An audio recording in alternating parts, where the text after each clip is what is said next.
This picture you're about to see is the first cinematic study of the preparation, arrival, and establishment of permanent cover for secret agents. We are fortunate in having with us for this occasion Colonel Robinson, Chief of Schools and Training. Colonel, before we start the picture, perhaps you wouldn't mind saying a few words. All right, Lieutenant. I will make this short because I know that you are all just as anxious to see this movie as I am. I wish that it were possible for me to meet all of you men personally. But since it isn't, I'll take this opportunity to say hello and to tell you that I'm glad you're with us. Many of you are going to desks in this country or to assignments in neutral countries where you may not be faced with the problems portrayed in this film. But if this brings you just a little closer to those men who are going into the hottest spots, I hope that it will help you to do a better job. This picture does not presume to give you all of the answers, of course. I do think, however, that it will provide a foundation on which to do your own building. For after all, no war service provides a greater scope for individual initiative and imagination than this job for which you have volunteered. All right, Lieutenant, take it away. Thank you, Colonel. Okay, Al, let her go.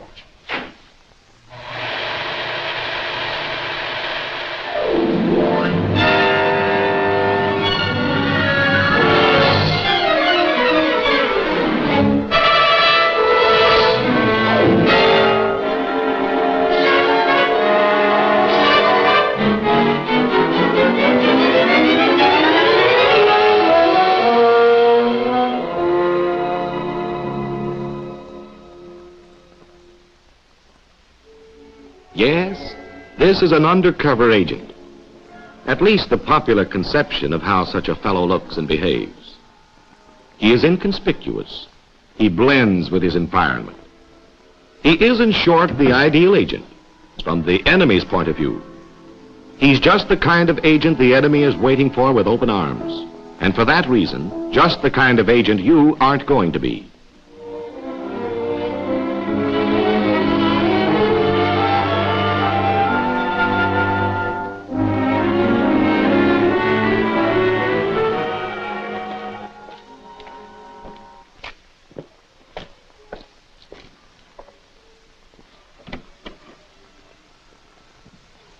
Student Al? Right. Seems I've made a good impression at the schools. Nice work. Thank you, sir. Pull up a chair. Cigarette? Thanks. I think you were told something about your assignment before you went to E, weren't you, Al? Yes, to obtain intelligence on aviation production and the position of vital targets in the capital district of enemy area. Correct. You're to set up an intelligence organization which will gather information for an SO operation. Are you set on your cover? Not definitely. I've narrowed it down to two, either a government inspector or a chief mechanic. Government inspector. Better for a native agent than a planted one. And these days, when enemy area is using every available man under 50 in the Army, people might wonder what special pull you had. Anything that makes people ask questions, even innocent ones, is bad cover. Then you think the mechanic's the better bet? If you're a good mechanic. You know nothing will blow you quicker than not knowing your job. Well, I put in 7 years with General Motors, and with a little brushing up, I think I'd be all right. Mechanic in an airplane plant near the capital. That might be the ticket. We know they need good mechanics so badly now that it might not take you too long to establish good permanent cover. Now, if I could get a job on the night shift, I'd have plenty of time to devote to my hobby during the day. Good. I like the way you're thinking. Now go to work. The background's familiar to you. You'll be able to get the latest material at the farm. The most recent laws and local restrictions, even the latest slang our intelligence has picked up. Fine. I've already made up a list of things to check off. Good. If there's anything you don't get that you think you need, door's always open. And by the way, I'll get right to work on those financial details for you. Hope to have that insurance for your family pushed through before you leave. That's very kind of you. No, it's not kind. It's my job to do everything I can to help you think about nothing but your job. Well, I'll let you know when I'm ready. Right.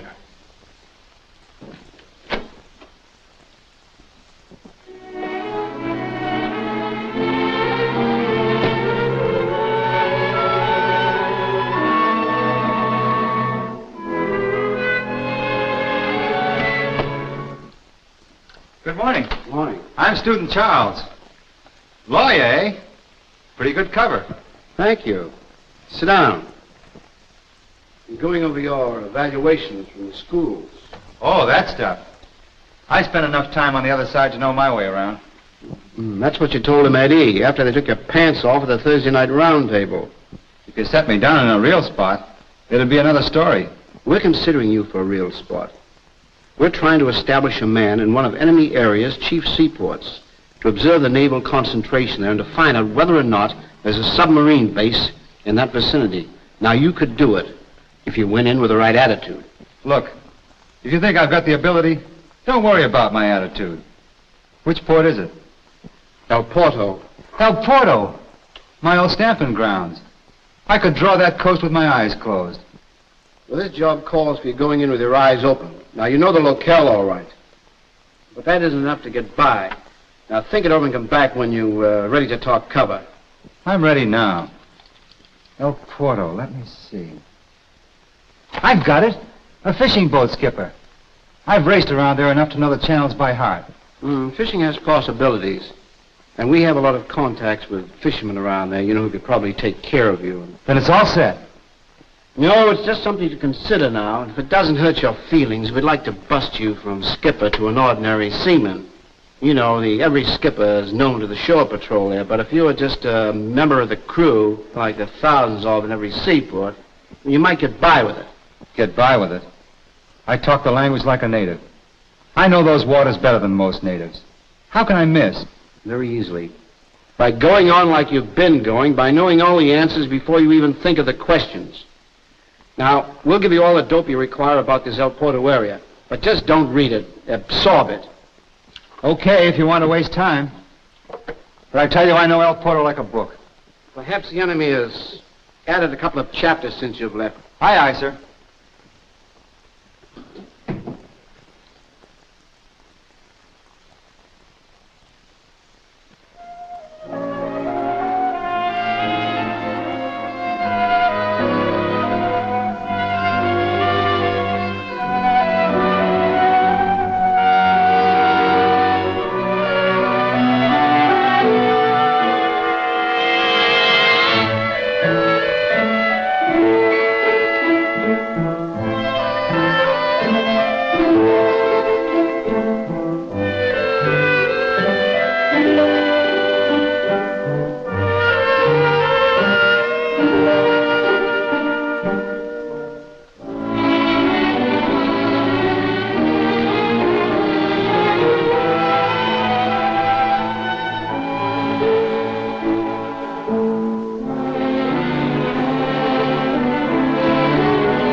So you're all set on your story, eh? Well, I'd like to try it out on you. All right. Shoot. Let's see how closely it conforms to your own life. And don't forget, I'll be watching for errors as closely as an enemy police officer. Here it is. My name is Albert Horn. Both my parents were born in enemy area, and I lived in Detroit for 5 years when I was born there in 1903. I was in Detroit until 1913 when my mother died, and I was sent back to live with my aunt and uncle in the capital of enemy area. I graduated from the gymnasium in 1920 and went to work in my uncle's bicycle shop. In 1924, I went back to Detroit and worked as an apprentice in the Ford plant. In 1926, I transferred to General Motors, where I worked as a machinist until 1931. From 1931, I was on relief until 1936, when I went back to my old job at General Motors. Just before my home country went into the war, I felt it was my duty to return there and serve in any way I could. Arriving there on the U.S. tourist passport, I volunteered with the engineers. And then, after a year and 3 months in the Army, I'm discharged with a bad back. Ever had a bad back? No, but I thought I could fake it. Never say anything you can't prove. Why not make it sciatica? That's one ailment the best doctor in the world can't prove you haven't got. Okay, sciatica. I convalesced for a short time in the country at a friend's house. That will be the farmhouse you're taken to by the reception committee.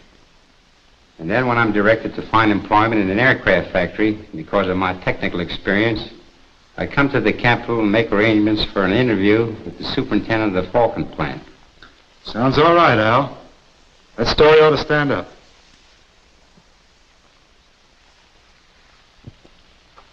It's a little glib, perhaps, but it isn't bad. Now, you talk a good fisherman. Now you've got to learn to be a good fisherman. The next thing in the agenda is a couple of weeks with the commercial fishermen on the Grand Banks. Won't I stink enough of fish on the other side without having to get a 2-week start? Oh, it isn't a question of stinking like a fisherman. Oh, that's important, too. You've got to know the ropes. Literally, I mean. But I'm a fisherman from way back. Why, I landed the biggest sailfish ever caught in Mexican waters back in '33. 189 pounds. You can look it up in the record book. I'd rather read the records in your hands. Let me see your palms. Oh, they've got good calluses. I think a couple of weeks of salt water and hard work will really get you in shape. But I've got to have some relaxation. After all, I'm not going abroad for my health. And it's my neck. Now, that's where you're wrong. Once you join our team, it isn't a question of your own neck anymore. Those brains of yours are a vital connection point in our system of intelligence. When one fuse is blown, the lights go out all over the house. So, we're just as interested in safeguarding that neck of yours as you are.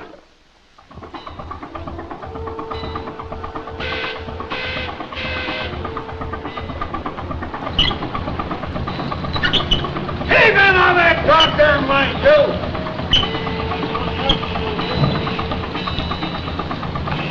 Come on, get her. Whether you're checked before you leave or on the other side, the principle is always the same. The most unimportant detail may be the most important. When you get your hair cut, be sure it's enemy area style. The hands must look as if they've done the work. Every scar must conform with your cover story. Clothes may not necessarily make the agent, but they surely break the agent if they aren't checked and rechecked. That's an enemy area cut, all right, but it's too expensive for a mechanic. Well, that's the type of coat you would wear, but there aren't any left.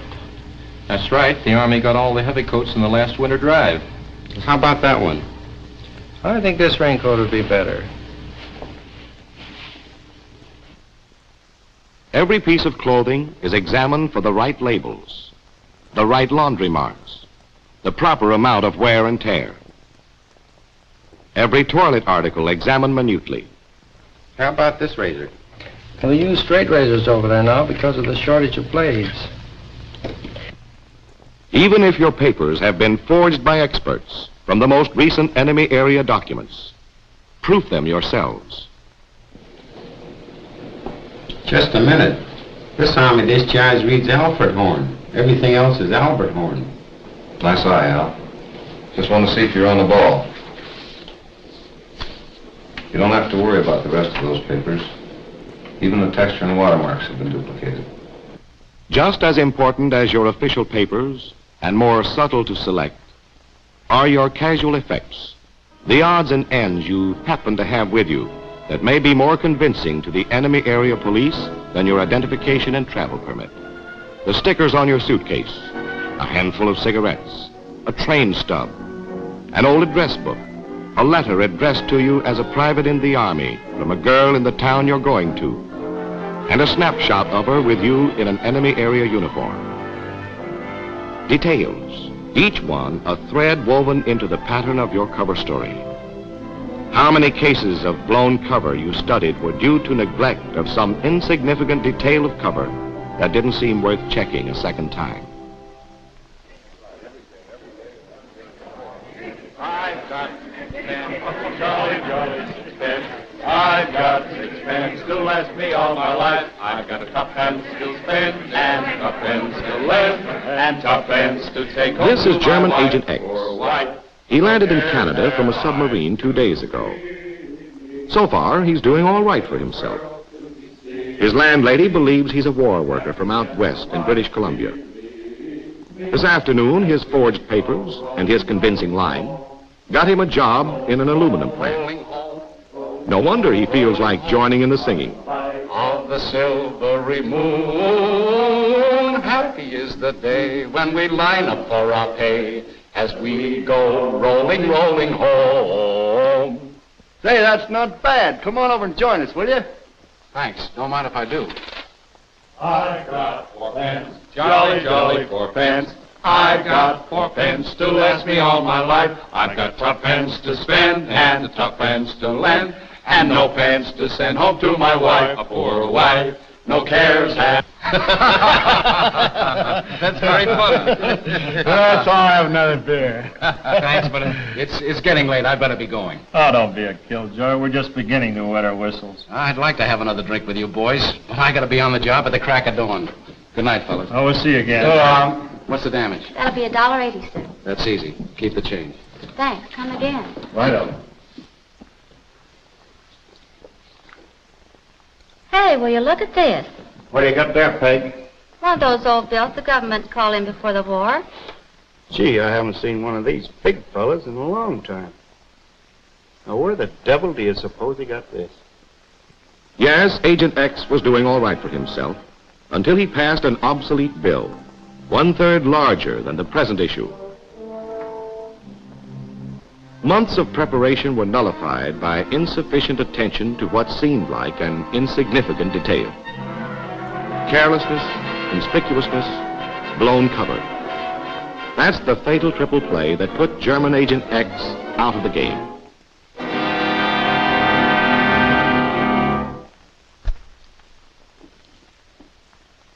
Agent Y was a smooth operator, a Spanish phalangist who had turned in a good job for the Nazis in Mexico before moving on to Los Angeles to incite Mexican youths against other Americans and recruit the keenest of them into an espionage organization.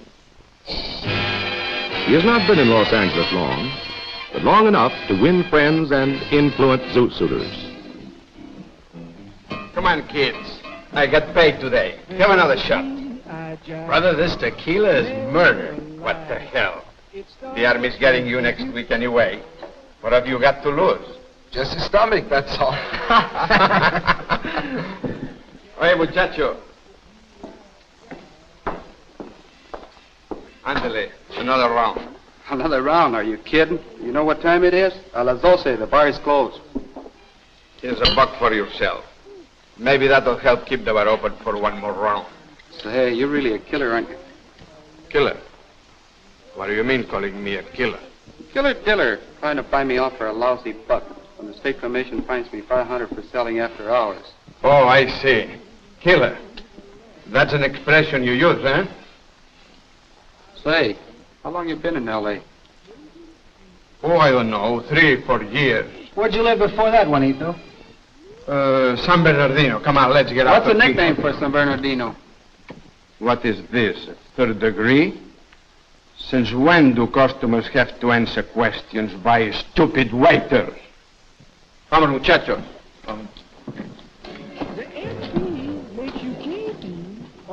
Everyone who lives there knows the nickname of San Bernardino, brother. San Bernardino. And anybody that never heard of a killer diller. The waiter was anti-phalangist and anti-Nazi. From that moment on, he kept his eyes on Senior Y. he began to notice other idiomatic slips. When his suspicions were passed over to the authorities, they were quickly confirmed. And the enemy lost a clever agent, but not quite clever enough to remember that even details of slang are a necessary part of his cover equipment. What firm did you say you worked for in Copenhagen? Helsingford Dairy Company. And what is your exact position with this company? I'm the assistant foreign branch manager in Germany. British Agent Z has made repeated trips to Germany under convincing commercial cover. Even when he was picked up for making a somewhat suspicious call to Copenhagen, his story was unshaken. And the way he was presenting it was even beginning to influence the expert interrogators of the SS. Christian Dairies Incorporated. And what is the address of this company in Copenhagen? Gentlemen, I'd be very glad to answer your questions all day. But I have a good many business details to complete before leaving your city, and I'm quite sure you have many more important things to do. One moment, please. We are not interested in persecuting Danes. Security police is not an organization of persecution. It is an organization that protects you against the enemies of the state. You are guilty, you will not escape us.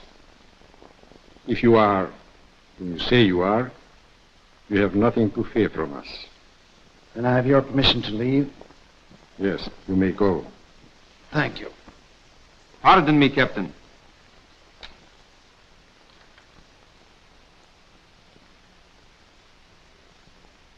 You see, hair grease. If my memory is correct, there has been no hair grease on the continent since the end of 1940. This is preposterous. Quiet. Have a sample of this hair grease. Analyzed immediately. They will be kept in solitary confinement, pending the report from the laboratory. Come along.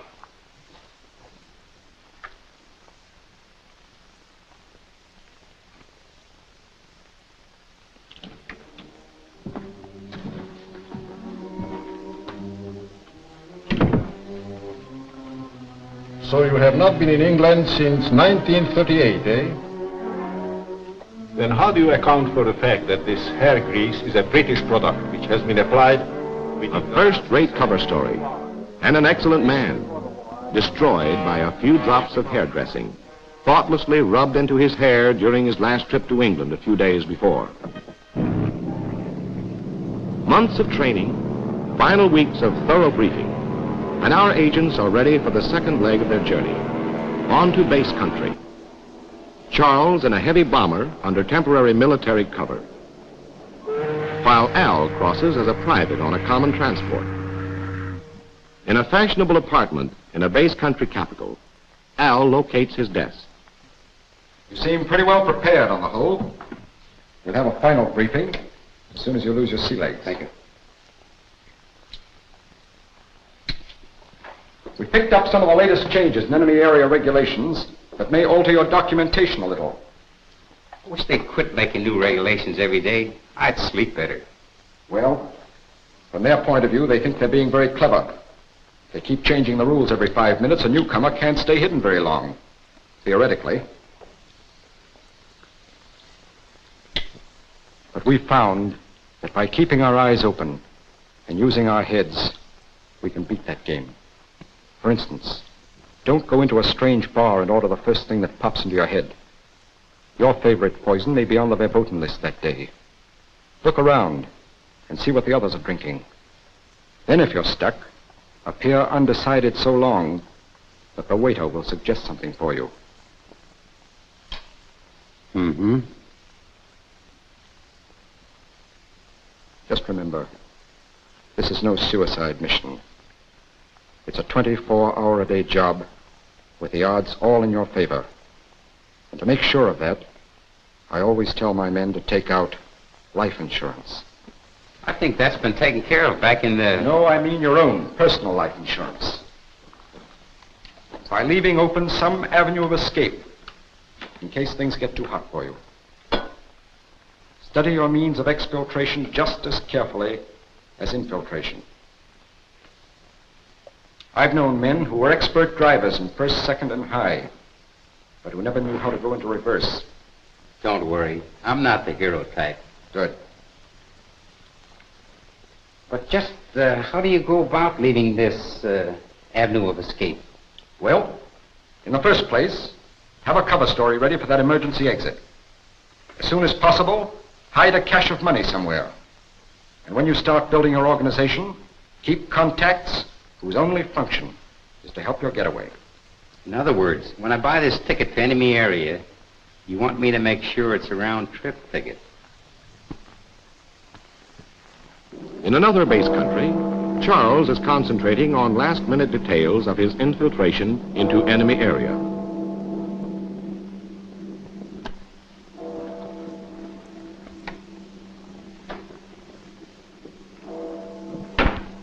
What's your name? Sanford. Sanford. It's a good thing I'm just your base country desk, not an enemy area plainclothesman.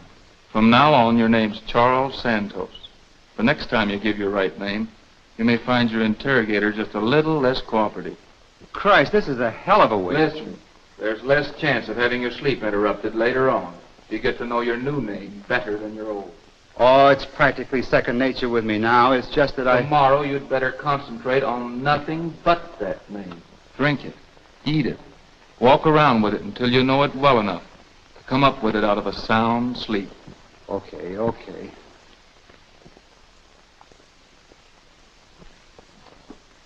Good night, Charles Santos. Now, there are 3 or 4 different ways we can send agents into enemy area. They can go overland, either overtly, under good legal cover, or covertly, sneaking across the border with the help of the underground. An agent traveling overtly would have to pass as a national from a neutral country under some sort of commercial cover. When you're crossing a border this way, you should not only act as if you have nothing to hide, you should actually have nothing to hide. Don't bring compromising materials or messages through these controls. They can be sent to you more safely by other methods once you are established in enemy area. If you're crossing the border covertly, as thousands are doing in Europe these days, don't carry a map with you. It's unhealthy, unless you carry it in your own head. Memorize the principal landmarks and the basic topography of the area you're entering until you can make your own model of the country on the sand table. If a guide is necessary, be sure you check his reliability. Members of the underground are your best bet. Professionals who charge you exorbitant prices are loyal to only one cause, money. The enemy may be just as bright as yours. Borders breed double agents who charge you $1,000 to lead you over the border, and being eminently fair, charge the enemy an equal amount to lead them to you.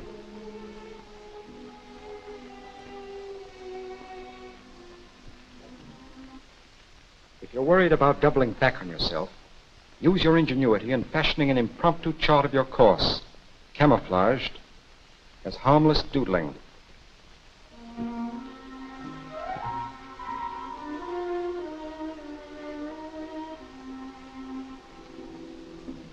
After you've crossed the frontier, don't get overconfident about those border controls.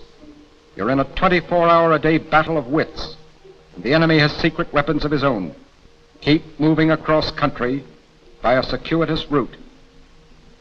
For the border isn't a black thread across the map. It's a strip at least 15 miles wide, infested with collaborationists, counter-espionage agents, and special police. Human landmines hidden among the native population to blast your cover. And finally, when you reach a town far enough inland, don't enter it from the border side. Circle around it and enter it from the other side, as if you were coming from the interior.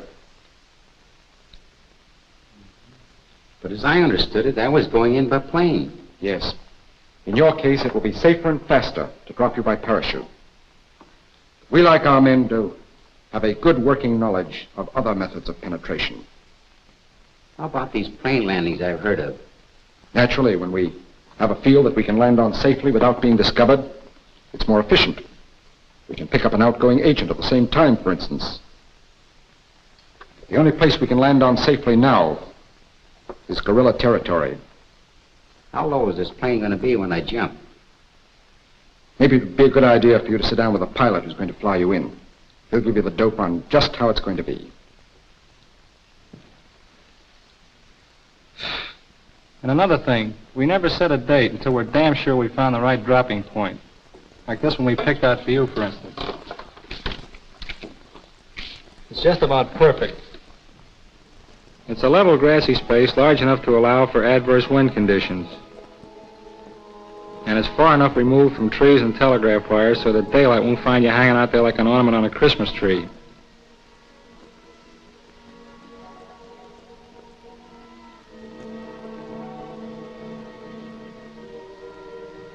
It's 15 miles to the nearest anti-aircraft setup, and my buddies will create a little diversion over there to keep their minds off us until we've set you down.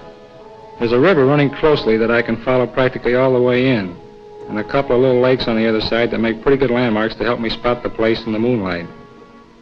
About a mile away from the dropping point, there's a safe house, owned by a peasant working with us. The liaison chief will be there waiting for you.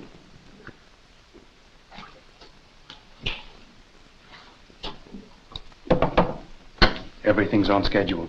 How soon will they be here? 33 minutes. Take the radio out and bury it, Mary.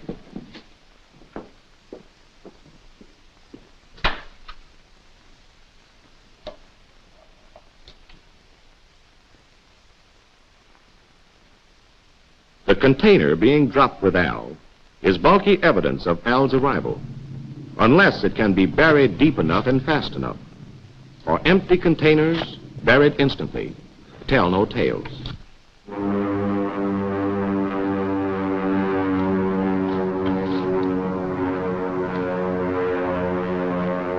on time. Let's go.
Any broken bones? No, I think I made it all in one piece. Our friend's farm is up the hill there, just about a mile. Yeah. I'll show you the way. What about my gears? Don't worry, the boys will take care of it. Fine, let's go. While Al enjoys a much-needed rest, Charles employs another method of infiltration in reaching enemy area coast. A neutral fishing schooner and itinerant fisherman, both familiar sights to this waterfront town, provide the most natural sort of cover for Charles' arrival. Can you pick him out? No? I'm afraid the enemy area shore patrol could. What's that stroke of yours, Charles? Look around at the others. Short, jerky strokes. Not the most graceful in the world, but better adapted to choppy surfs and heavy boats. Now look at yours. Long, sweeping strokes. Where do you think you are, Charlie? Back in the dear old Harvard shell? Yes, just a detail. But the kind of detail the enemy shore patrol is watching for.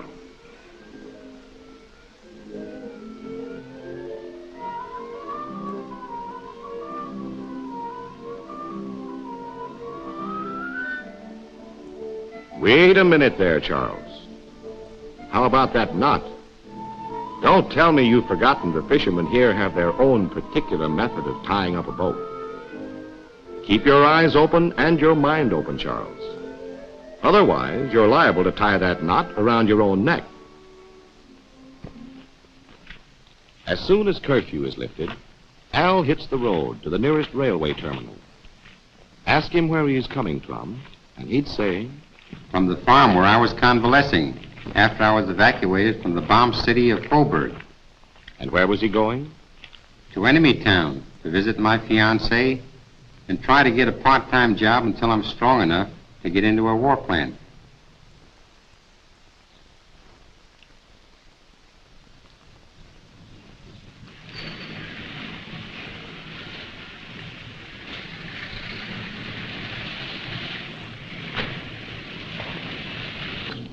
Oh, boy.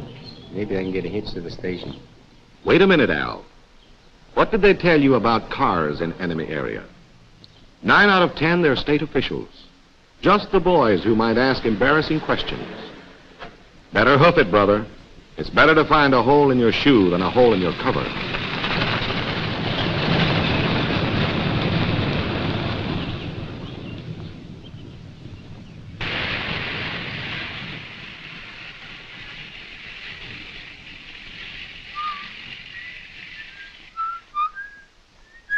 That's right, whistle. Be as natural as you can. For just a second. What's that you're whistling? Wait till the sun shines, Nellie? That's better. A Viennese waltz. They weren't kidding when they told you at the schools that this was a 24-hour-a-day job. Even what you whistle has to conform to cover.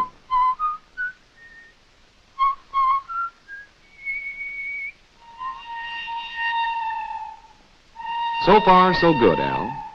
You're not taking the bus because the police are watching the buses pretty carefully these days. Instead, as soon as enemy area restrictions allow daylight travel, you've located the first rural station in the opposite direction from the dropping point.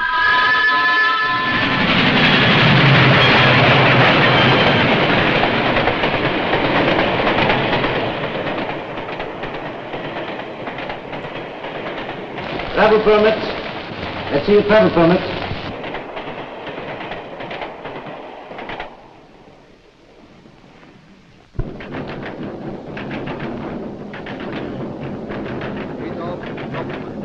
That's it, Al. Sit back and take this snap control in stride.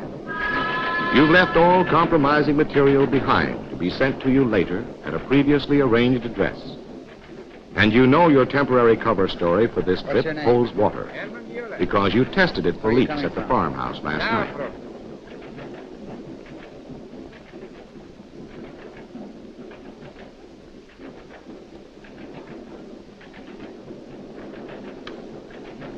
What's your name? Albert Horn. Where are you coming from? The farm near Coburg. A farm, huh? You don't look like a farmer. I'm not. I was evacuated after being bombed out of a hospital in Coburg. Oh. Where are you headed? Enemy town? Sorry to ask you so many questions, but an unidentified plane flew over the neighborhood last night and we can't take any chances. Why are you going to enemy town? I can show you.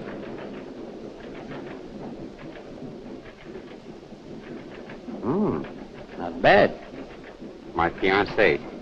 I wouldn't mind going to enemy town for that myself. Oh, it's my patriotic duty. Patriotic duty, huh? I wish all our patriotic duties could be so pleasant.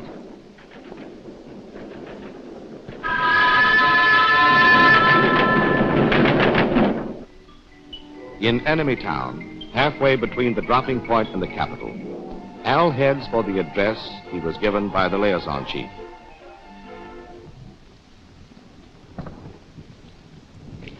Mr. Durant? Yes? Someone told me you were looking for an assistant. An assistant? I could use an assistant. How much experience have you had? I was a mechanic in the Army, 2 years in the tank corps. Good. I've been looking for a man with your kind of training. Then I'm your man. Got your work clothes with you? Right here in my bag. Good. Come on inside and I'll start you right to work. Thank you, sir.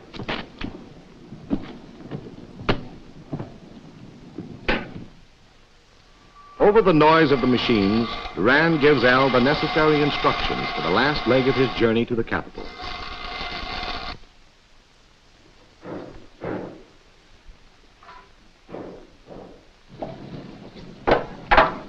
No, not like that. You're throwing away too much.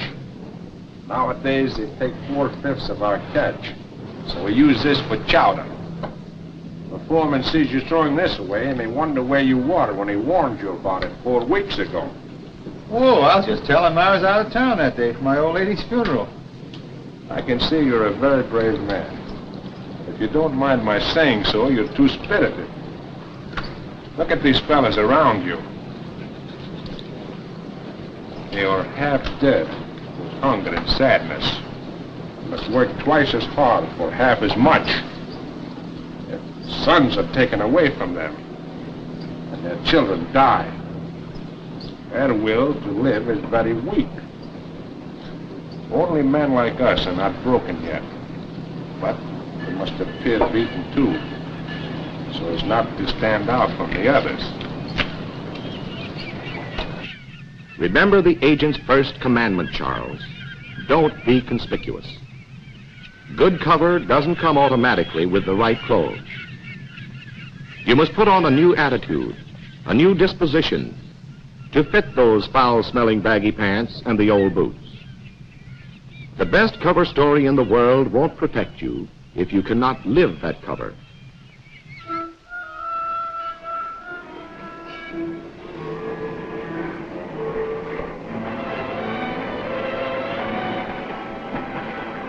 Now that Al has stayed with his friend in enemy town long enough to build up his recent past, he's ready to establish himself in the capital of the enemy area.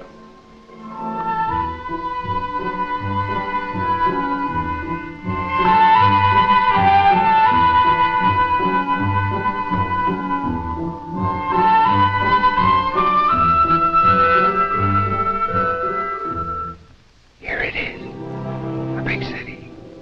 Where do I go from here? Geez, I better look like I know where I'm going. Provisional quarters. What did they tell me about this back at the schools? Provisional quarters.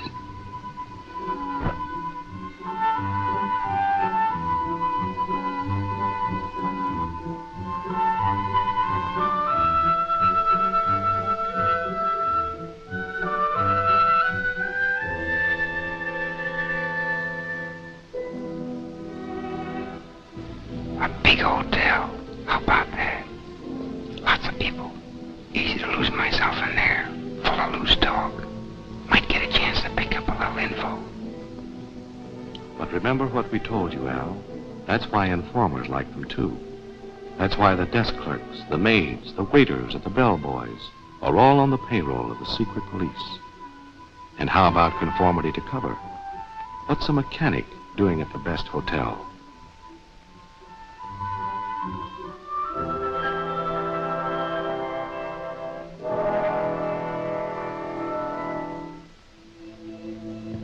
A paying guest with a family. That's a possibility. The sort of thing a fellow like me might look for after being laid up. And if the family turned out to be sympathetic. Boarding with a family is a good idea, if you know the family. If they're overly suspicious, it's too easy for them to keep tabs on you. And if they're overly friendly, they might restrict your movements too much. No, better keep on going, Al. But keep it in mind when you're ready for permanent quarters.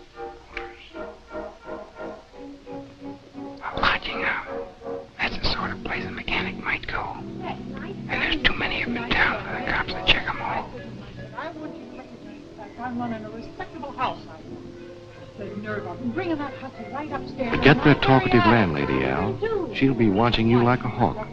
No matter how discreet you are, she'll find something to talk about. Well, of course. Anything like that going on. The very idea. I gave him a piece of my mind, I did.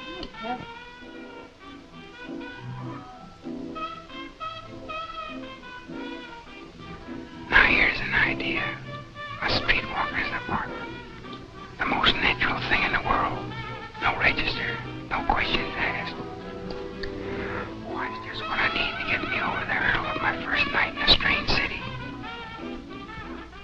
Sorry to spoil your fun, Al, but remember, every prostitute's an informer or a potential informer. And that's a good reason for staying out of brothels, too. Plus the fact that l'amour is constantly being interrupted by snap controls. How about this? Might be something to tide me over. A migratory clientele. Sailors coming and going at all hours. Would give me lots of freedom of movement. But the merchant marine's a breeding ground of political resistance, attracting agent provocateurs and snap controls. And again, conformity to cover. Would a respectable craftsman pick a dive like this?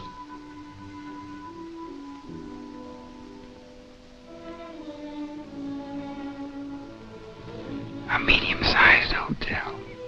Not important enough to be headquarters for secret police. Not so small that I'll be watched too closely. And just about the right size for my economic status. This may do the trick. You can't find perfect security anywhere in town, Al. But this is probably your safest bet for the first few days. So you might as well go in and get some shut-eye. Meanwhile, we'll take a swing over to the coast and see how old friend Charles is getting along. Charles was supposed to spend 2 or 3 weeks in the fishing village where he landed, building up his recent past, before working his way up the coast toward El Porto. But 2 or 3 weeks to the average agent is just 2 or 3 days to Charles. After all, he's a fast worker. How about letting me walk you home after work? Some other time, maybe. When my boyfriend gets shipped out again. He's over there now. In the corner.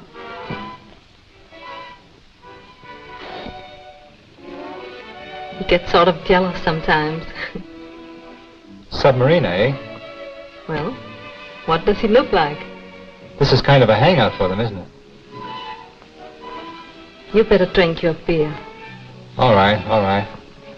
Any idea how soon you'll be shipping out again? Say, for a fisherman, you ask an awful lot of questions. Tell the truth now. You wouldn't like me to sit around here like a clam. No, I guess not. I get kind of tired looking at these fishermen hanging around here like a lot of sour apples. But you're sort of different. Oh, I better get back to my sailor now. He's got his eye on me. That's all right. You keep the change.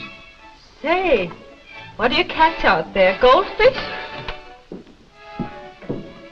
Here you are, Rudy. Another beer. No, it's all right. It's paid for. Out of that tip that fisherman left me. Tip, eh? What's a fisherman doing throwing his money around? Probably another one of those black market bugs. Oh, I don't know. He seemed honest enough. He really is an interesting fellow. Interesting? You must have drunk too much of your own beer. Why, all these stupid fishermen are the same. Not this one. He seems a lot smarter than the others.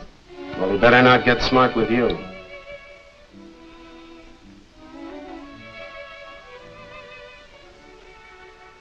Boy meets girl. If this were a Hollywood movie, that would be the beginning. But here in enemy area, it's much more likely to be the end.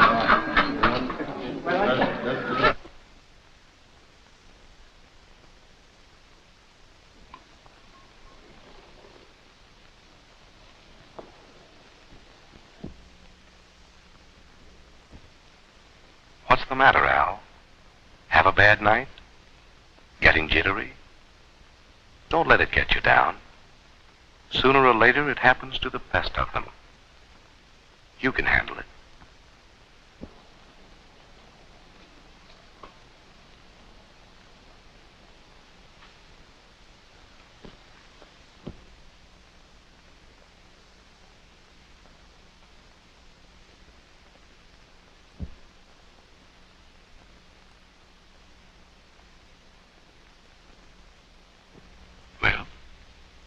Why don't you start doing something about it?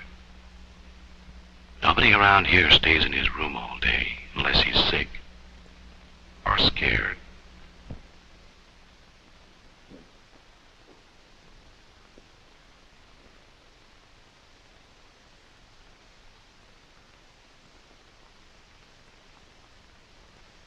It's okay. Guess I'll go out and have a look around.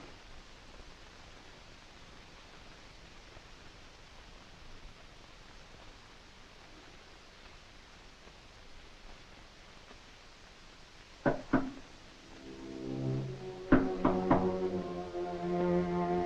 ahead, answer it. It's probably nothing but the maid. Keep her waiting, and you start talk. Come in.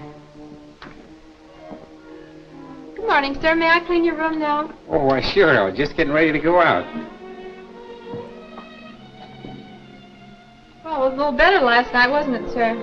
But I hear they knocked out a ball bearing factory on the outskirts. Well, that's a shame. Yes, the way things are going, they'll lead every man in the country now. Do you work here in town, sir? Well, I got a job at the Falcon plant. The Falcon plant? Why, that's where my cousin works. What department are you in? I mean, I've got an appointment for a job at the Falcon plant. Well, good for you. I hear they're taking on a lot of men these days. See, it's quite a bus ride out there. I better be going. Well, good luck to you, sir. Thank you.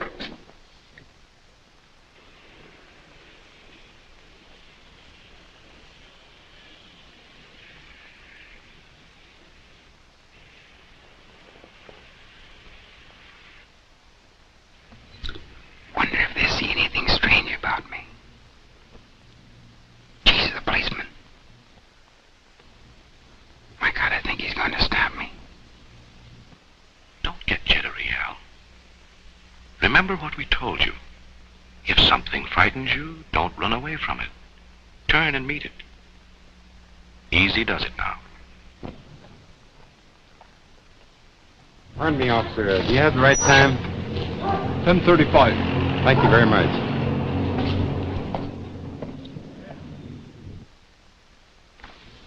Now, what's so hard about that? My first morning in town and a copy's out of my hand. Why, I'll be operating before I know it.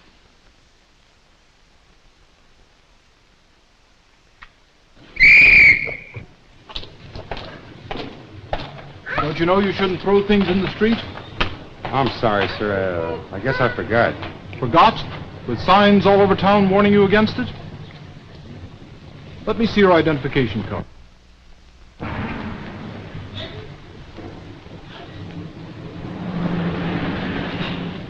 Pick it up. In future, observe the regulations. Yes, sir.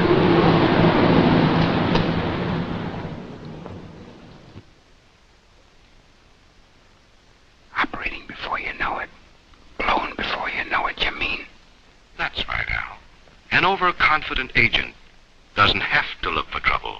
He'll find it just as surely as Student Charles.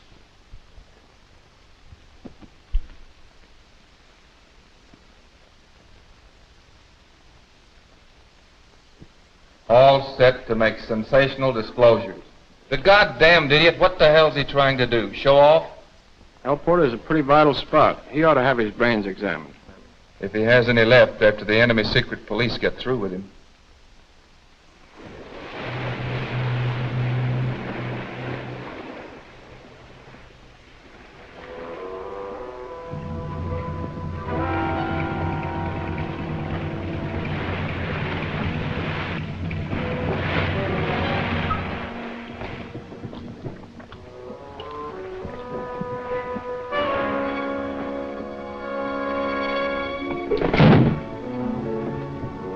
Who's there? Give the password. Who's there?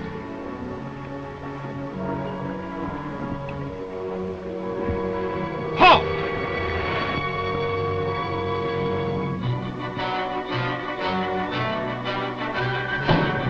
Halt!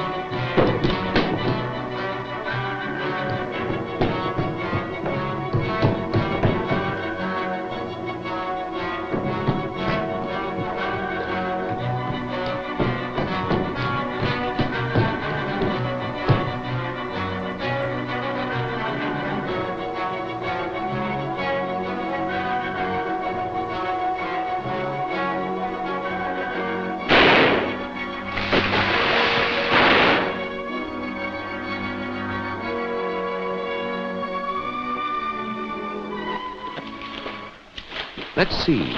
Weren't you the fellow who didn't have to study up because he knew this spot by heart? You've got courage, initiative, and we're tempted to say water on the brain.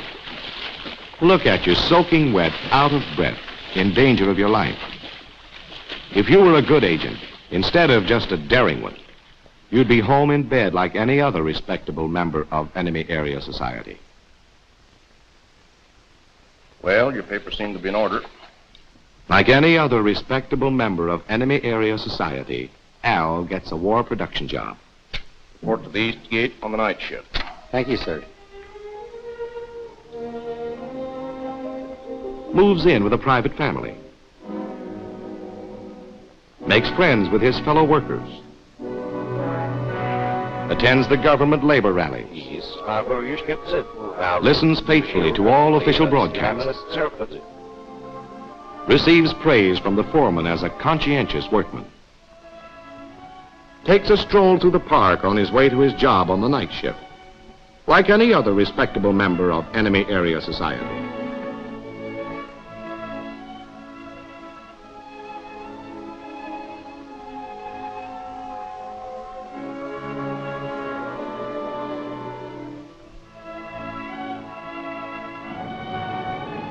Mind if I look at your paper? Help yourself. Thanks.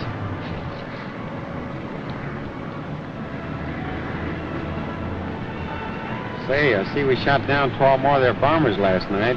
Yeah, the situation seems to be improving. I hope so. These last few weeks have been pretty tough. Yeah. Want to take a look at the sport page? Thanks.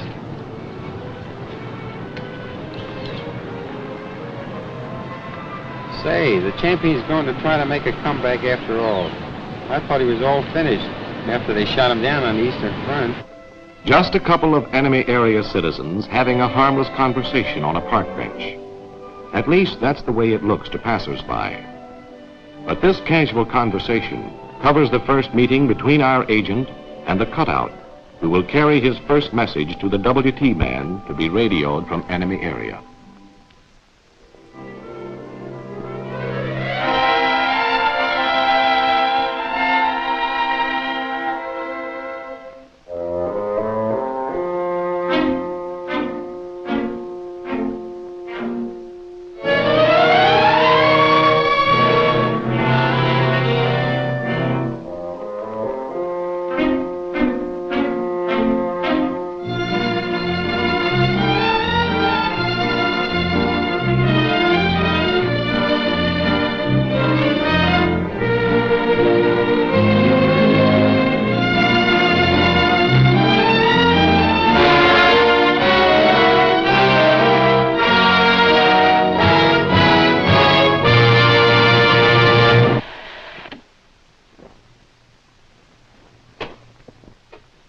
Well, that's it. It may not make super agents out of any of you, but we thought it might stimulate some interesting discussion. Its main value, it seems to me, is in orienting you toward the type of work you will be doing. As Colonel Robinson has told you, it is not an attempt to teach specific techniques, but merely to present in a little more realistic form the basic concepts and general principles which apply to all undercover and semi-cover activities, even in neutral countries or in the Far East, where specific techniques would differ greatly from those portrayed here. Of course, very few of you will ever be given missions like the ones Al and Charlie had to tackle. Most of you will be recruiting, training, or handling agents, or performing those routine service jobs for OSS that seem to have so little connection with our agents in enemy-occupied territory. But every single job, from camp cook to jump master, is a part of the lifeline connecting the agent in the field with his home office. No matter how removed your job may seem, the degree of your conscientiousness in maintaining security can be the difference between success or failure in the field thousands of miles away. And if this picture has shortened the distance between you and the man at the end of the line, it is serving a valuable purpose. But regardless of where you fit into the picture, this film, despite its entertainment value, is really a textbook in disguise. And the value of any textbook is your ability to digest the material to where it is something not merely memorized, but actually transfused into your own thought processes. An analytic discussion of this picture will undoubtedly crystallize and develop many points that had to be skimmed over in a film as general as this. The first question that came to my mind, for instance, was whether the desk man was right in sending Charles to El Porto in the first place. He'd probably justify his decision by maintaining that Charlie's thorough knowledge of the area and his subjective motivation for the job outweighed his personal shortcomings. Or you might, in running this picture again, test yourself for observation of details. Did you notice, for instance, in the scene where Al was sweating it out in the hotel room that first morning in the capital, that he rubbed out in the ashtray a cigarette that had only been half smoked? Well, in a country where cigarettes have become a scarce and precious commodity, wouldn't this wastefulness make him conspicuous? Well, that gives you an idea of some of the things that you and your other instructors can kick around. And each time you see this picture, I think you will find it more instructive and more provocative. All right, now you've got the floor.